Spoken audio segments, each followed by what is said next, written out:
Hello everybody, Cole here from Online Small Engine Mechanics, and today we're going to be going over a product review on this Cub Cadet 2-stage 26-inch snowblower.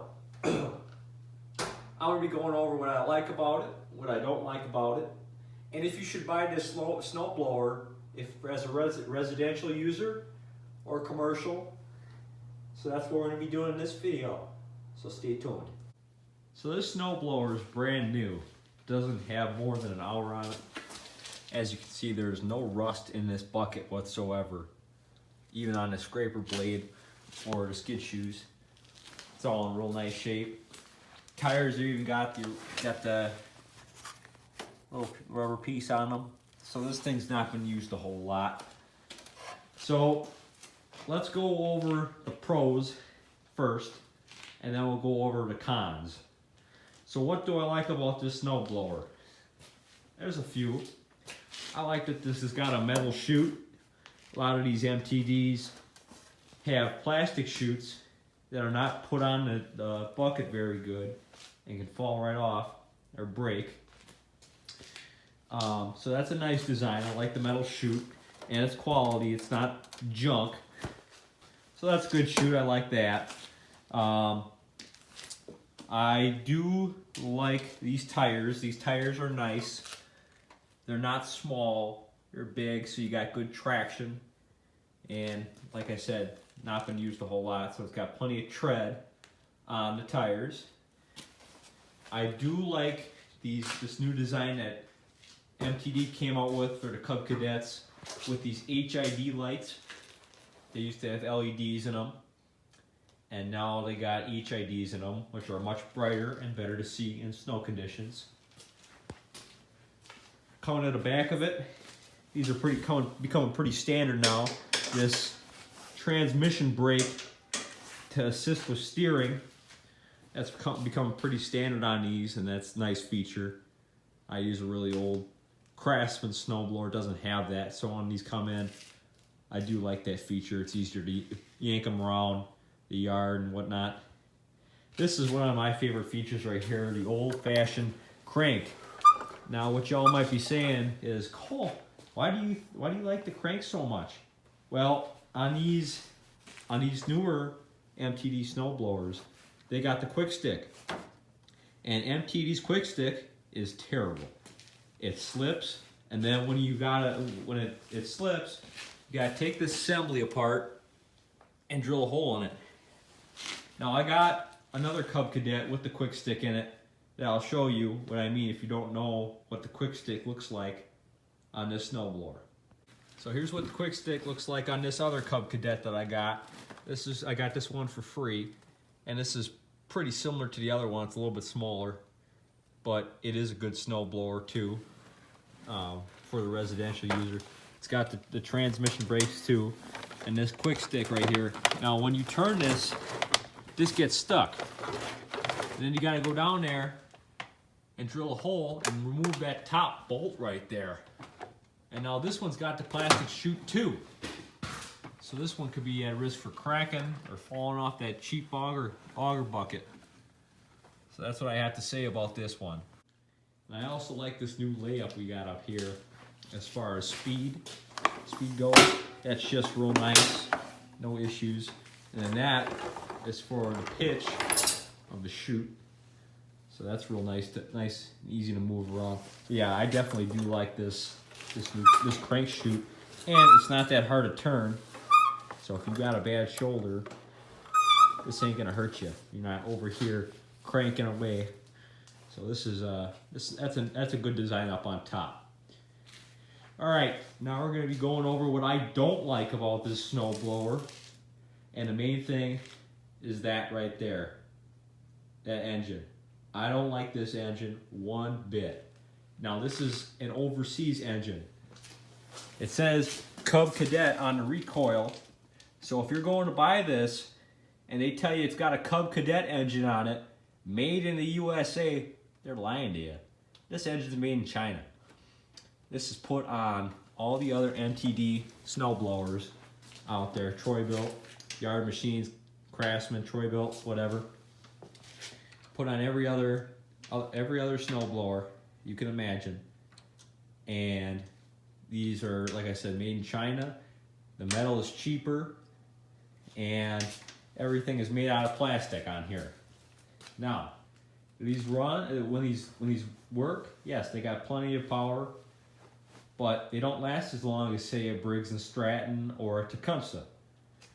Now, this is a 243cc overhead valve, and it says it has a cast iron sleeve, which is nice.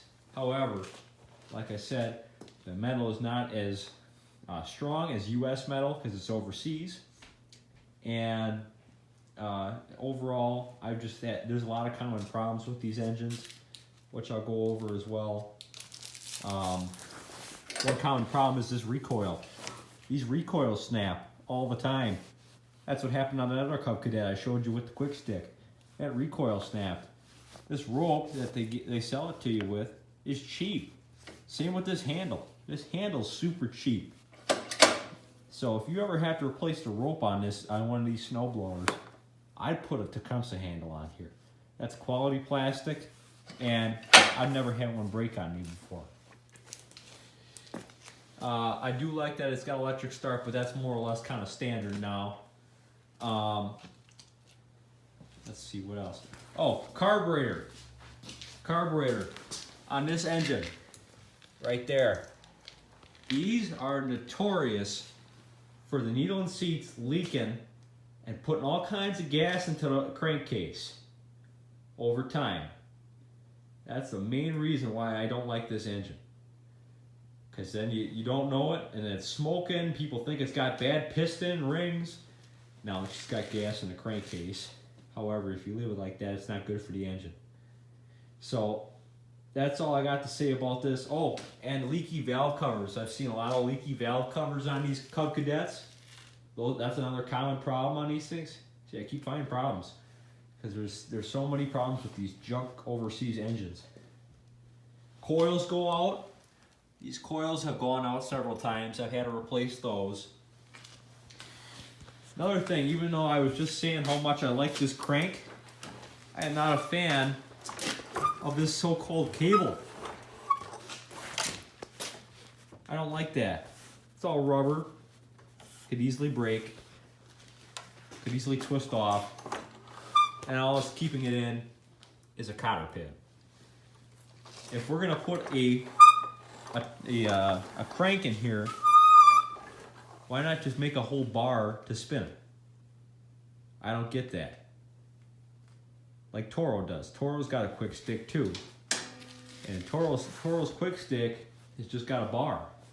Just like the other crank chutes on the older models. So I'm not a fan of that. I'm also not a fan of these plastic skid shoes. Now I know all you guys know that they're putting these plastic skid shoes on all the new snowboards, and there's no getting away from it. However, these companies just want you to buy new skid shoes.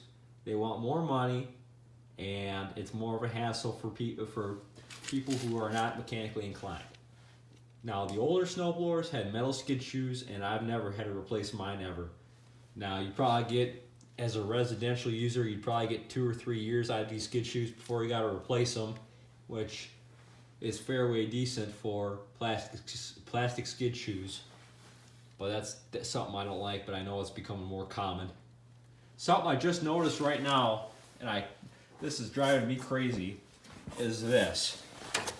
Yeah, that's plastic. That's a plastic blower that's right by the impeller to shoot snow out of. Now, I get it. Most of these are metal, and they can rust over time, but why make it out of plastic? If you hit some ice and the ice gets jammed in the impeller, or it shoots through the impeller, that plastic is going to crack, and you're going to end up having to replace the plastic or maybe the whole entire bucket. So why the hell MTD made a plastic chute on the bucket is beyond me. If you're going to put a metal chute on here, why not put a metal blower? Again, going cheap. The bucket, it's not bad. It's not bad. I wish they had some better supports for this. to hold these auger tines on, but it's not bad. Now I have had to replace the brass gears in these gearboxes several times for people hitting these things. And also, you know, I mean, this is on any snowblower, not just Cub Cadet, but people hit stuff, and then the shear pins break off inside the bar, and you gotta drill them out, and most of the time you gotta take the whole auger assembly out of the bucket, but that's just common. So for the most part, the auger's pretty good, other than that brass gear that fails all the time when you hit something. I do like that it's got this snow shovel in case it gets clogged up. Again, that's probably becoming more common, along with heated handle grips. This one does not have heated handle grips, which I was kind of disappointed about, but those are becoming more standard now on newer snowblowers. So now what we're gonna go do is we're gonna go bring this outside and see how it handles. Because there's a lot of things I don't like about the snowblower, but maybe it does a good job. We're gonna see how it operates. All right, we'll see you outside. So I figured before we go ahead and go blow some snow, I figured we'd take off the belly pan and take a look at this transmission. And this transmission, honestly, is pretty good. It's not bad. There's a stink bug in there. Look at that. That's free. Free with the snowblower. Get a free stink. Buy a new Cub Cadet, get a free stink bug. Anyways, this is pretty good This is a pretty good transmission. It's pretty similar to a Sears Craftsman.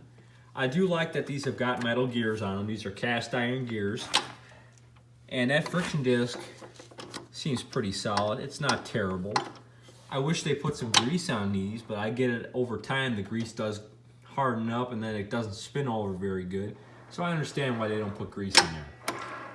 I might put some anti-seize in there though before I give this back to the customer. Also, I forgot to mention this. This is a common problem on these as well. Over time, when you engage the drive, this cable will come right off of this pulley right here. It'll just come off. So what I do, and I know a lot of other people do it too, is they bend this tab so that there's more tension against this cable, which I don't like this cable either because it's not a real cable. Just a piece of twine, honestly. And they put more tension on it so it doesn't jump off. Because then you got customers coming after you. You know, my cable came off. I need you to fix it because a lot of these people don't know how to fix that kind of stuff. So, all right, we're gonna go put that belly pan back on and we're gonna go blow some snow.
Alright, so to recap on this video, this review on the snowblower, we tested it out, and yeah, it throws the snow pretty good. It throws it pretty high when the chute is angled up like this.